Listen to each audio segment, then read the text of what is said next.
मेरे भाई जम्मू कश्मीर के पूर्व मुख्यमंत्री, राज्यसभा के पूर्व leader of opposition Ghulam Nabi Azad साहब, मेरे बड़े भाई भूपिंदर सिंह हुड्डा जी, मेरे भाई आनंद शर्मा साहब, मेरे छोटे भाई मनीष तिवारी जी, राज बब्बर साहब, विवेक तनखा साहब और यहां बैठे हुए मंच पे यहां के सब नेतागण और दूर दूर से आए हुए भाइयों और बहनों,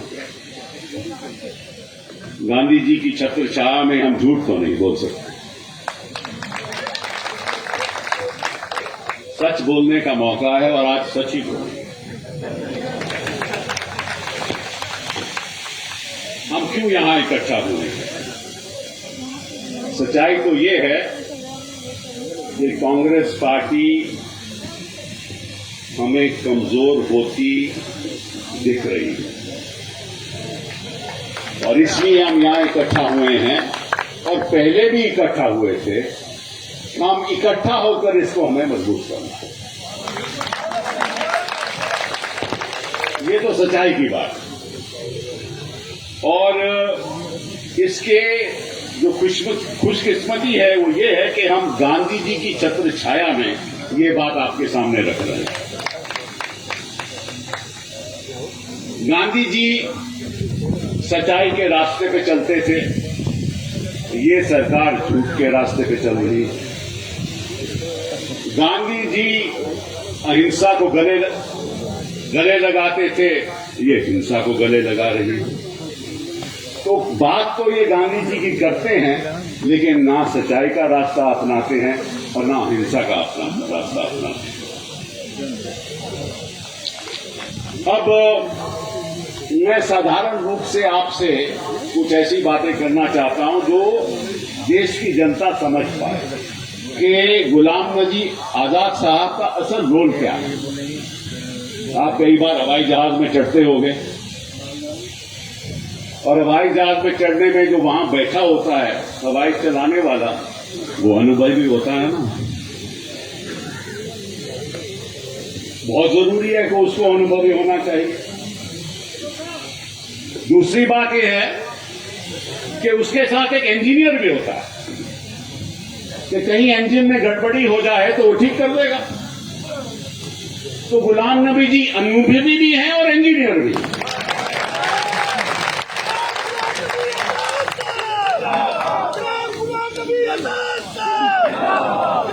मैं ये बात आपके सामने क्यों रख रहा हूं और साधारण रूप से क्यों कह रहा हूं? क्योंकि गुलाम नबी आजाद साहब कांग्रेस पार्टी के ऐसे नेता हैं जो हर प्रदेश के हर जिले की जमीन असलियत को कांग्रेस को जानते हैं। क्या कांग्रेस की असलियत है, कहां है, सब ना तो नेता लोगों के साथ इनका गहरा संबंध है। और जब हमें ऐसा लगा कि पार्लियामेंट को गुलाम नबी आजाद को आजाद कर रहे हैं तो हमें दुख हुआ। ये सच्चाई की बात, हमें वहां बैठे बैठे बहुत दुख हुआ। हम नहीं चाहते थे कि गुलाम नबी आजाद साहब को पार्लियामेंट से आजादी मिले।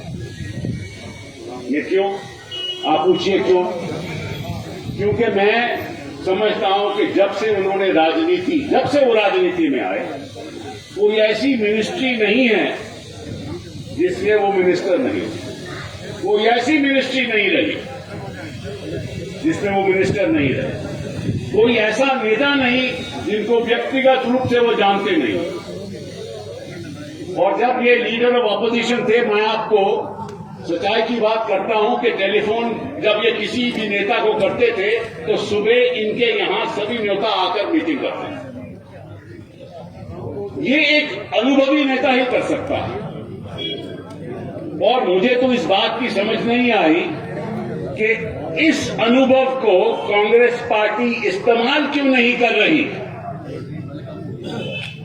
ये आज मुझे आज तक बात नहीं समझ आ रही, और इसलिए हम यहां पर उपस्थित हुए हैं कि वही मजबूती जिसकी एक चित्र गुलाम नबी आजाद जी हैं, उसी मजबूती के साथ कांग्रेस पार्टी को हमें आगे बढ़ाना है। और आज हम वादा करते हैं कि जो भी हम यहां बैठे हैं और बाहर बहुत सारे लोग बाहर भी नेता लोग हैं, वो भी हम लोगों के साथ, और हम चाहते हैं कि कांग्रेस पार्टी को हर जिले में, हर प्रदेश में मजबूत किया जाए, और उसी लिए हम काम करेंगे।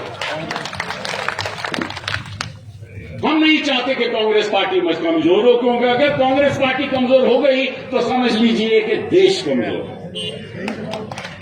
देश सर्वप्रिय है, और अगर हमें कोई भी कुर्बानी करनी पड़े उस देश को मजबूत करने के लिए तो हम करेंगे, और कोई भी कुर्बानी करनी पड़े कि कांग्रेस को मजबूत करने के लिए तो वो भी हम करेंगे।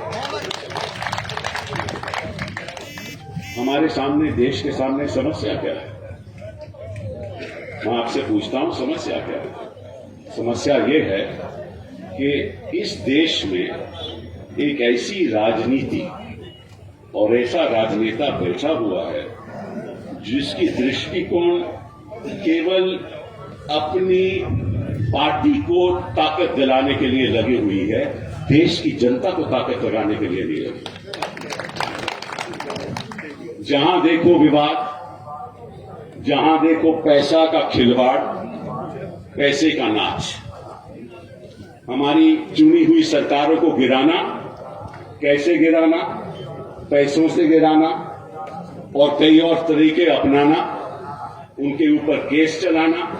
ये सब जगह हो रहा है, यहां भी हो रहा है, बाहर भी हो रहा है। और अगर ऐसे षड्यंत्र अपनाए जाएंगे तो उसका नतीजा ये होगा कि ईमानदार लोग चुप बैठ जाएंगे। इसीलिए मीडिया के ऊपर प्रहार हो रहा है, एकेडमिक्स के ऊपर प्रहार हो रहा है, आम आदमी के ऊपर प्रहार हो रहा है, जो इनके खिलाफ बात करे उसके ऊपर आक्रमण हो रहा है, दुरुपयोग हो रहा है, एजेंसीज का दुरुपयोग हो रहा है, और साथ साथ में पैसे का खेल। देश की संपत्ति कुछ दो चार लोगों के हाथ में आ चुकी है, 2-4 लोगों के हाथ में आ चुकी है। आप पोर्ट्स देखो, एयरपोर्ट देखो, किसी एक को दिए जा रहे हैं। पेट्रोल आपको मालूम है किसके हाथ में? कोई भी आप बड़ी बड़ी संपत्ति की बात करते हो, 2-3 लोगों का नाम मैं लेना नहीं चाहता साथ में। क्यों? क्योंकि इनको मालूम है कि वही लोग इलेक्टोरल बॉन्ड के द्वारा इन्हीं को पैसा देते हैं। ये असलियत है देश की, और ये संदेश हमें घर घर जाकर बताना पड़ेगा कि हिंदुस्तान में 130 करोड़ जो लोग हैं उनको 2-4 उद्योगपति नहीं चला सकते। जनता ने बात नहीं मानेगी, कांग्रेस पार्टी ये बात नहीं मानेगी। हम आवाज उठाएंगे और असलियत जनता को बताएंगे। मुझे याद है, अभी देखो मोटेरा में मोदी जी के नाम पे स्टेडियम बन गया। आपको याद होगा गुलाम नबी जी की एक एयरलाइन होती थी जिसको बोलते थे मोदी लुफ्ट, वो भी वापस आ रही है। मतलब कि हर चीज मोदी के नाम, जैसे हिंदुस्तान में कोई और है ही नहीं। तो अगर उसी के नाम पे सब कुछ करना है तो देश की जनता को नजरअंदाज करना है, और खासतौर की जम्मू कश्मीर की जनता को, जिनका हक है, असेंबली का हक है, प्रदेश का हक है, जिनके ऊपर ये टैक्सेस लगाए जा रहे हैं, जिनके ऊपर इन्होंने कहा था कि हम जमीन इस लोगों को, बाहर को, बंदे को लाकर जमीन भी यहां दिलाएं। जीएसटी के द्वारा, मतलब कि एज इट इज यहां धंधे खत्म है, उनको और खत्म किया जा रहा है। तो सच्चाई तो ये है कि अब इसीलिए इकट्ठा हुए हैं। 2 बजे कांग्रेस को मजबूत करो, तानाशाही को खत्म करो, इस देश को नई आजादी लड़नी है। इसीलिए हम गांधी जी इस ग्लोबल फैमिली की छत्रछाया में गए हैं। वो नई आजादी की लड़ाई शुरू हो चुकी है और यहाँ से वो हिंदुस्तान के हर हिस्से में आगे बढ़ेगी और कांग्रेस को मजबूत करेगी।